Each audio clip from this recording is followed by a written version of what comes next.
अस्सलाम वालेकुम students, welcome to एसन पॉइंट। स्टूडेंट्स, आज हम सॉल्व करेंगे 2015 का ऑब्जेक्टिव। ठीक है, और रिड्यूस सिलेबस के अकॉर्डिंग ही होगा। जो एमसीक्यूज रिड्यूस सिलेबस के अकॉर्डिंग नहीं होगा, कहने से मुराद ये कि जो स्मार्ट सिलेबस के अंदर एमसीक्यूज शामिल नहीं होगा उसको हम कतई नहीं करेंगे। ठीक है, स्टार्ट करते हैं। नंबर 1, पहला जो है वो है, कहता है कि which one of the following is true for isothermal. Isothermal process के लिए कौन सा ट्रू है? Q is equal to zero, W is equal to zero, Q is equal to W या del Q equal to zero. तो बेटा सबसे पहले ज़हन में ये लाएं कि आइसोथर्मल प्रोसेस कौन सा होता है। वो प्रोसेस होता है जिसमें टेम्परेचर हमारे पास कांस्टेंट हो। कौन सा प्रोसेस होता है? वो प्रोसेस होता है जिसमें टेम्परेचर हमारे पास कांस्टेंट हो। ठीक है, अब बेटा जब टेम्परेचर कांस्टेंट होता है तो याद रखिएगा, ये हमने पढ़ा हुआ है चैप्टर नंबर 11 में, कि जो इंटरनल एनर्जी है ना सिस्टम की, वो डिपेंड करती है टेम्परेचर पर। तो अगर टेम्परेचर कांस्टेंट है तो चेंज इन टेम्परेचर क्या होगा? ज़ीरो। इस वजह से जो इंटरनल एनर्जी होगी उसके अंदर भी चेंज क्या होगा? ज़ीरो होगा। क्यों? क्योंकि जितनी ज़्यादा हम टेम्परेचर को बढ़ाएंगे उतना ही ज़्यादा इंटरनल एनर्जी भी बढ़ेगी। ये कम होगा तो ये भी कम होगा। तो इस वजह से अगर इसके अंदर चेंज ज़ीरो है तो इसके अंदर भी चेंज ज़ीरो होगा। डी जो है ये करेक्ट ऑप्शन होगा। बात करेंगे सेकंड की, the average translational kinetic energy of the molecule is. ये फार्मूला है चैप्टर नंबर 11 में, थोड़ा सा बेटा इसको रट्टा मारना पड़ेगा। ये होता है 3/2 kT। जो प्री इंजीनियरिंग के स्टूडेंट हैं वो केमिस्ट्री में भी पढ़ते हैं, यहाँ पे फिजिक्स में भी इसका प्रूव है और केमिस्ट्री में भी है।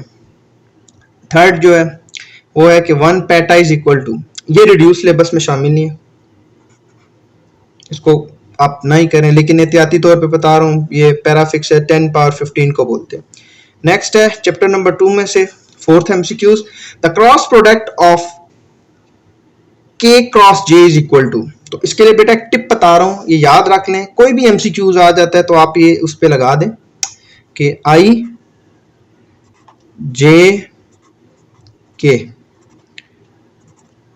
ये एक साइकिल बना लें क्लॉकवाइज कि I क्रॉस अगर J होता है तो आंसर हमारा K आएगा। देखें I क्रॉस J, इन दोनों के बाद तीसरा कौन सा आ रहा है? ये आ रहा है साइकिल में।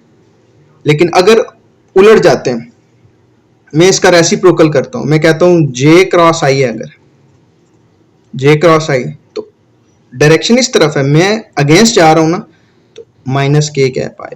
तो यहां पे क्या लिखा हुआ है? यहां पे लिखा हुआ है K क्रॉस J, K ये, J ये, K क्रॉस J। अब उल्टा चल रहा हूं, K क्रॉस J, यहां से यूं चलते हुए मेरा आंसर क्या आएगा? I। लेकिन आप देखें जरा, तो डायरेक्शन ये यूं है क्लॉकवाइज, मैं क्या कर रहा हूं? मैं उल्टा चल रहा हूं। उल्टा चल रहा हूं ना, तो उल्टा चलने की वजह से यहाँ पे माइनस का साइन आ जाए। तो डायरेक्ट कैलकुलेशन हमने की, ये सर्कल याद रखना है आपने। यहां से देखें, ऑप्शन ए करेक्ट है कि माइनस आई कैप इसका आंसर है। Fifth, the slope of velocity time graph at any instant represent. बेटा ये आपके रिड्यूस सिलेबस में शामिल नहीं है, इसको बाहर करते हैं। लेकिन इसका आंसर बता दूं कि वेलोसिटी टाइम ग्राफ है ना, तो इसका राइट आंसर सी करेक्ट है। इंस्टेंटेनियस एक्सेलरेशन, वो क्यों? क्योंकि a is equal to v/t होता है, तो इन दोनों का जो ग्राफ होता है वो एक्सेलरेशन ही तो देगा। और इंस्टेंटेनियस क्यों? क्योंकि यहाँ पे लिखा हुआ है एट एनी इंस्टेंट। ठीक है, नेक्स्ट 6 पे बात करेंगे। छठा क्या कहता है? छठा कहता है कि the horizontal range of a projectile is maximum when it is projected at an angle of. ये शॉर्ट क्वेश्चन भी आता है कि मैक्सिमम रेंज के लिए प्रोजेक्टाइल फाइंड करें। अभी यहाँ पे ये लिखा हुआ है कि वो एंगल बताएं जहाँ पे आपकी रेंज मैक्सिमम है। तो रेंज का फार्मूला लगाते हैं। रेंज का फार्मूला होता है R is equal to V I का square sine 2 theta over G. अच्छा, ये कहीं पे ये वी आई नहीं होता तो मैं नहीं लिख रहा, अक्सर बुक्स में होता है, अक्सर में नहीं होता, तो डिपेंड करता है। जो हॉरिजॉन्टल होती है ना इनिशियल वेलोसिटी, वो कांस्टेंट रहती है, तो इस वजह से आप बेशक ना लिखें, कोई इशू नहीं होता। लिख ही देते हैं ताकि आपकी बुक की तरह। हमने मैक्सिमम एंगल फाइंड करना है। ठीक है, क्या फाइंड करना है, मैक्सिमम एंगल। तो मैक्सिमम एंगल के लिए याद रखिएगा बेटा, ये जो टर्म है ना, ये एंगल वाली, ये 1 के इक्वल हो। किसके इक्वल हो, 1 के इक्वल हो। थोड़ा सा मुश्किल हो जाएगा, मैं कोशिश करता हूँ इसको आसान अल्फाज में बताने की। कि देखें हमारे पास आर उस वक्त मैक्स होगा जब हमारे पास ये कंडीशन फुलफिल होगी। ये कंडीशन कब फुलफिल होगी, जब ये सारी वैल्यू किसके इक्वल हो, 1 के। तो इसको इसी तरह कैलकुलेट करते हैं, हम कहते हैं कि sine 2 theta max equal to 1। Max क्यों लिखा है, क्योंकि हमें मैक्सिमम एंगल निकालना है। ये लिखा है हॉरिजॉन्टल प्रोजेक्टाइल, ठीक है, कौन से एंगल पे हम उसे प्रोजेक्ट करेंगे। तो यहाँ पे साइन है, उधर जाएगा तो साइन इनवर्स हो जाएगा, साइन इनवर्स ऑफ 1। अब आप आसान सा काम करेंगे, दिमाग इस्तेमाल करने की ज़रूरत नहीं है, हाफजे में इसको रखने की ज़रूरत नहीं है। कैलकुलेटर उठाएंगे, शिफ्ट दबाएंगे, ठीक है, साइन इनवर्स, साइन को क्लिक करेंगे तो साइन इनवर्स आ जाएगा, वहां से 1 दबाएंगे तो आपके पास साइन इनवर्स आ जाएगा 90 डिग्री। आसान सा काम है। कैलकुलेटर उठाएं, शिफ्ट का बटन दबाएं, साइन को दबाएं और साथ 1 दिखें तो ये आपके पास आ जाएगा। जब इक्वल का साइन करेंगे तो 90 डिग्री, आप देखेंगे वहां पे 90 डिग्री लिखा है। तो इसको मैं मजीद क्लियर करता हूँ। इधर थीटा 2 मल्टीप्लाई है, उधर जाके डिवाइड हो जाएगा, तो 90 डिग्री टू 45 डिग्री, तो थीटा मैक्स क्या आ गया हमारा, 45 डिग्री। तो राइट आंसर क्या होगा, 45 डिग्री। नेक्स्ट 7th है, कहता है the ratio of dimensions of kinetic energy and power is. अब बेटा ये चैप्टर नंबर 1 से भी है, चैप्टर नंबर 5 से भी है, ओ सॉरी 4 से। ये जिस मर्जी में आप इसको लेके जाएं, डायमेंशन लिखा हुआ है तो वो है, ठीक है। अब आप कहेंगे सर ये पढ़ा हुआ किसी जगह नहीं है, तो बेटा यहाँ पे थोड़ी सी आप अकल इस्तेमाल करेंगे, थोड़ा सा कंसेप्ट होगा तो काम चल जाएगा। देखें, अगर 2 तरीके इसको करने के, अगर तो आपको डायमेंशन याद है एनर्जी की, ठीक है, एनर्जी की क्या डायमेंशन होती है, मैं साइड पे लिख रहा हूँ, ये जरा देखिएगा। अगर आपको एनर्जी की डायमेंशन याद है तो एनर्जी की डायमेंशन हम निकालते हैं, वो होती है m l square t minus 2। और एनर्जी और पावर, ये एनर्जी है, काइनेटिक पोटेंशियल सेम यूनिट है। पावर, पावर की जब हम लेते हैं तो बेटा पावर की यूनिट होती है, सॉरी डायमेंशन होती है स्क्वायर टी माइनस 3, ठीक हो गया। अब उसने क्या बोला है, the ratio of kinetic energy and power, kinetic energy and power, तो इन दोनों को यहाँ पे डिवाइड कर दें आप देखेंगे ये दोनों कैंसिल, ये कैंसिल, तो यहाँ पे बचेगा जो काइनेटिक एनर्जी है और जो पोटेंशियल एनर्जी है, सॉरी वो पोटेंशियल क्या कहूँ, पावर जो है, इसका आ जाएगा 1/t पावर -1।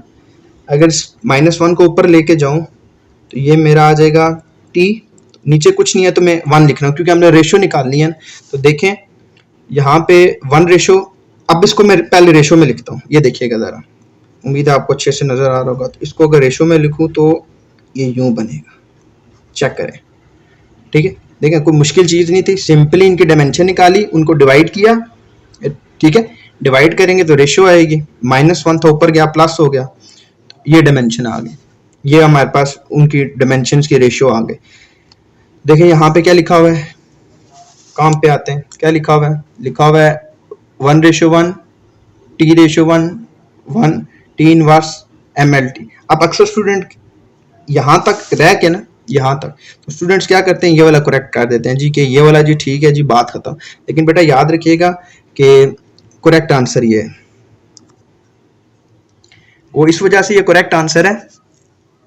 इसकी रीजन ये है कि देखिए इसमें हमारे पास अगर आप इस मेथड से करते हैं ठीक है, इससे अलावा एक और मेथड है, सिंपली ये है कि जो शॉर्ट ट्रिक है वो क्या है, पावर आपको पता है, पावर क्या होता है, W/T, W एनर्जी है, T टाइम है।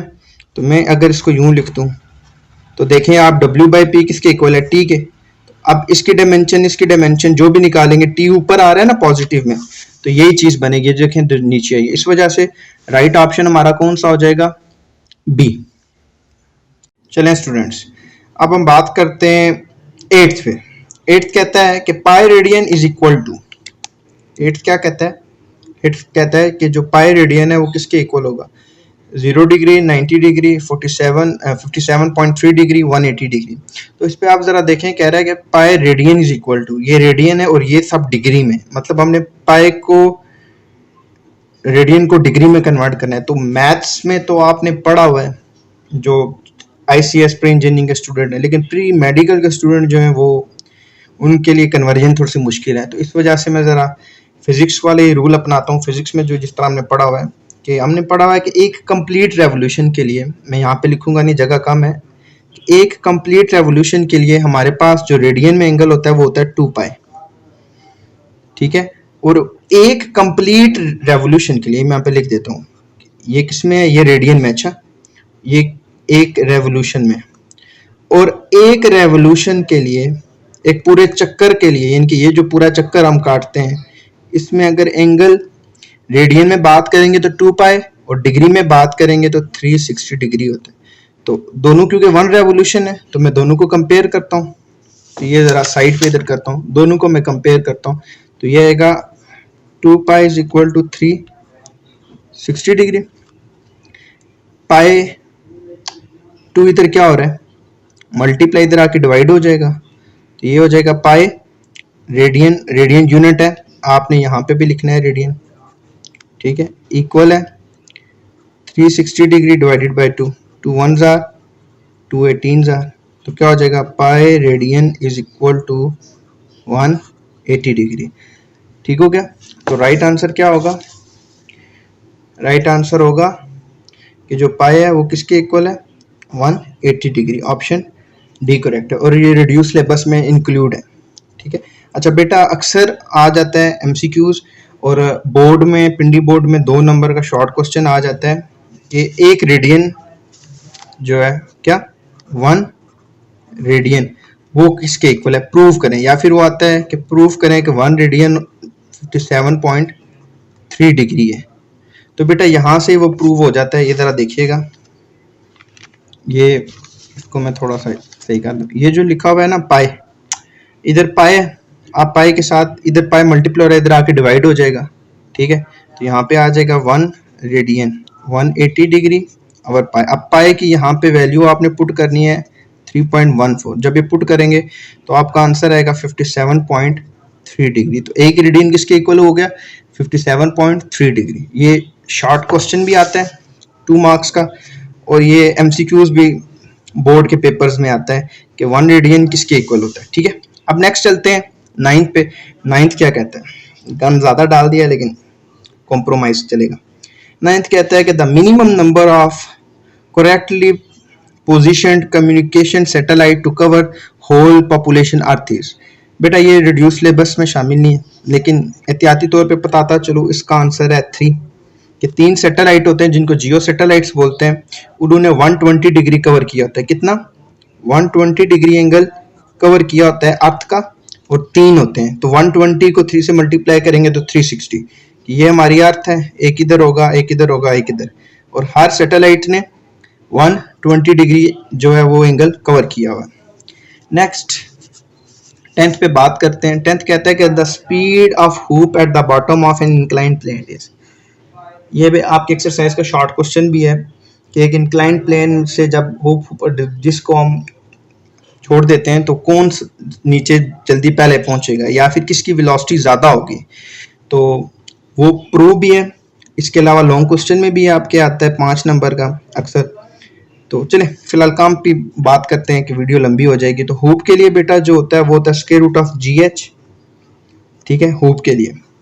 और अगर इधर आ जाए डिस्क, क्या आ जाए, अगर यहाँ पे क्या आ जाए, डिस्क आ जाए, तो याद रखिएगा डिस्क के लिए होता है 4/3 स्क्वायर रूट ऑफ 4/3 GH। ये किसके लिए होता है, मैं भी यहाँ पे टिक नहीं लगा रहा, ये डिस्क के लिए। अगर डिस्क आता है तो ये टिक होगा। अभी रिक्वायरमेंट में क्या है, हुप है, तो हुप के लिए ये हो गया। नेक्स्ट हम बात करते हैं 11th पे।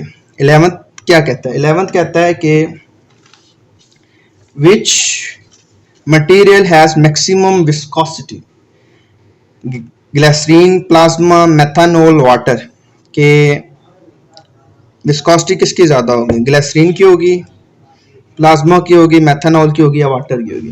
तो बेटा ये आपकी बुक में चैप्टर नंबर 6 में एक टेबल बना हुआ है, वहाँ से आप देखेंगे तो इनकी वैल्यूज़ वहाँ पे लिखी हुई हैं। सबसे ज़्यादा जो होती है बेटा वो ग्लिसरीन की होती है, ठीक है। सबसे ज़्यादा किसकी होती है? सबसे ज़्यादा जो होती है वो होती है ग्लिसरीन की होती है, और ये होती है 6.29 10⁻³ न्यूटन मीटर न्यूटन सेकंड पर मीटर स्क्वायर। सबसे ज़्यादा ग्लिसरीन की होती है, ठीक है। ये तीन कम आते हैं। आपने अगर चेक करना है कि इनकी कितनी विस्कोसिटी होती है बकाया तीनों की, तो आप चैप्टर नंबर 6 में जाएंगे, एक टेबल आपको विस्कोसिटी का वहाँ पे बना हुआ मिल जाएगा, उसमें से देख लेंगे। 12th पे बात करते हैं। 12th क्या कहता है? 12th कहता है कि the expression for frequency of mass m attach to spring of spring constant k is, कि हमारे पास एक सिस्टम है वो mass attach to spring, chapter number 7 में आपने पढ़ा है, उसकी फ्रीक्वेंसी पता है। तो उसकी फ्रीक्वेंसी बेटा होती है 1/2 स्क्वायर रूट ऑफ k/m। ये आपको याद रखनी पड़ेगी। इसका टाइम पीरियड आप निकालें तो ये उसका रेसिप्रोकल है। 13 वाला कहता है the distance between two consecutive nodes और एंटी नोड्स। ये भी चैप्टर नंबर 7 से है, ठीक है। मैं आपको पहले बता लूं नोड क्या होता है। देखिए ये अगर एक मैं वेव बना रहा हूं ना, ठीक है, तो ये नोड होता है। फर्स्ट क्या मैं कहता हूँ पार्टिकल है ना, तो यहाँ पे वो 0 यानी कि अपनी मीन पोजीशन पे है। ये क्या होता है? इसको नोड कहते हैं, ठीक है। और ये वाला जो हिस्सा है ना, ये वाला, इसको बोलते हैं एंटी नोड। अब क्या कहता है? कहता है the distance between two consecutive nodes और एंटी नोड्स, कि इन दोनों के दरमियान या इन दोनों के दरमियान फासला बताएं। कि distance between two consecutive nodes, तो बेटा पहली बात है कि यहाँ से लेकर तो यहाँ तक जो टोटल फासला है ना, यहाँ से यहाँ तक, वो होता है लैम्डा। अगर मैं इसका हाफ करूं, देखें यहाँ से लेकर यहाँ तक टोटल फासला कितना हो गया? लैम्डा हो गया। ये तो आधा है ना, आधा ये और आधा ये, तो इसका अगर मैं यहाँ से ये हाफ करना चाहूँ तो ये वाला फासला कितना होगा? देखिए दो नोड्स है ना, तो ये होगा λ/2। अगर इन दोनों का भी करते हैं तो वो भी क्या होगा? λ/2। तो राइट आंसर हमारा क्या होगा? वो होगा λ/2। 14 कहता है कि if the organ pipe is closed eight one and the frequency of the fundamental harmonic is. बेटा ये दो केसेस थे, एक में क्लोज पाइप लेते हैं हम और एक में वो पाइप जिसकी बोथ साइड्स ओपन होती है। तो क्लोज्ड पाइप के लिए हमें जो मिलता है फ्रीक्वेंसी वो ये होती है V = 4/L, ठीक है। और अगर ओपन पाइप आ जाए, इनके बोथ साइड जिसके ओपन हो, देखिए यहाँ पे लिखा हुआ है एक साइड क्लोज है, तो ये राइट आंसर है। अगर आ जाता है कि यहाँ पे MCQs के, अगर आपके पास एक ऑर्गन पाइप है जिसके बोथ एंड्स ओपन है, यहाँ पे लिखा जाता है बोथ एंड्स आर ओपन, तो ये आपका फिर ये वाला आंसर जो है ये करेक्ट होगा, ठीक है। तो लेकिन क्लोज एंड के लिए कौन सा होगा? F1 = V/4L। 15 पे बात करते हैं। 15 क्या कहता है? 15 कहता है कि the increase of speed of sound, ये चैप्टर नंबर आपका 10 में से है, कि जो increase of speed of sound है for 1 degree Celsius rise in temperature. बेटा ये आपने प्रूव भी किया हुआ, effect of temperature on the speed of sound, ठीक है। उसमें हमने ये प्रूफ किया है Vt = V0 + 0.61। ये लॉन्ग क्वेश्चन भी आता है और शॉर्ट क्वेश्चन भी आता है। शॉर्ट क्वेश्चन आता है कि what is the effect of temperature on the speed of sound in air, ठीक है। अब यहाँ पे हमें क्या पता चल रहा है? देखें, अगर टेम्परेचर ये होता है दिस वन, ये इस इक्वेशन से काम की बात क्या पता चल रही है? सिंपली कि अगर 1 डिग्री टेम्परेचर राइज करेगा तो जो हमें इजाफा मिलेगा वो कितना मिलेगा? 0.61 मीटर पर सेकेंड। इतना स्पीड, देखिए स्पीड लिखा हुआ है ना, वेलोसिटी है, उसकी यूनिट क्या होती है? मीटर पर सेकेंड। ये सेंटीमीटर, मीटर पर सेकेंड ये इतनी होगा, तो कितनी होती है? 0.61 मीटर पर सेकेंड। ये लिखा हुआ है 0.61। इसको कोई रट्टा मारना या कोई बहुत बड़ा लॉजिक नहीं है, इसकी डेरिवेशन में ये लिखा हुआ है 0.61। अब हम बात करते हैं 16 की। 16 क्या कहता है? 16 कहता है कि the centre of the Newton ring is dark. ये चैप्टर नंबर 18 का, ठीक है, और बहुत अहम टॉपिक भी है, लॉन्ग क्वेश्चन भी आता है इसमें से, शॉर्ट क्वेश्चन भी आता है कि वाई द सेंटर, यहाँ पे वाई लिखते हैं ना आप, तो ये शॉर्ट क्वेश्चन भी आपका आ जाता है पेपर में, why the centre of the Newton ring is dark, क्यों होता है? बेटा याद रखिएगा, जहां पे भी हम इंटरफेरेंस की बात करते हैं, कंस्ट्रक्टिव डिस्ट्रक्टिव इंटरफेरेंस है या कुछ भी है, तो याद रखिएगा कि हमने पढ़ा हुआ है कि डार्क, देखें डार्क लिखा हुआ है, डार्क वहां पे ही होता है जहां पे डिस्ट्रक्टिव इंटरफेरेंस हो। कंस्ट्रक्टिव पे तो हमें ब्राइट फ्रिंज नजर आती है। मैं क्या कह रहा हूं? मैं कह रहा हूं कि कंस्ट्रक्टिव में हमें क्या होता है? ब्राइट फ्रिंज मिलती है, ठीक है। लेकिन जब हम बात करते हैं डिस्ट्रक्टिव की तो वहां पे हमें डार्क फ्रिंज मिलती है, ठीक है। तो अभी क्या कह रहे हैं कि क्वेश्चन में क्या लिखा है? The centre of the Newton ring is dark due to destructive interference. Last one, ये 2019 में भी आया था, ठीक है, अभी फिर ये रिपीट हुआ है कि 17 है, the magnifying power of a simple microscope. तो मैग्नीफाइंग पावर जो है सिंपल माइक्रोस्कोप की, वो क्या होती है? बेटा उसका फार्मूला ये है, इस पे मैं ज्यादा बहस नहीं करूंगा, ये फार्मूला है 1+d/f। तो यहाँ तक थी हमारी वीडियो। नेक्स्ट इंशाल्लाह हम बात करेंगे 2015 का जो इसका एक और ओल्ड पेपर है उस पे, और उसके बाद इसी तरह अपनी सीरीज को आगे लेके चलेंगे। अस्सलाम वालेकुम।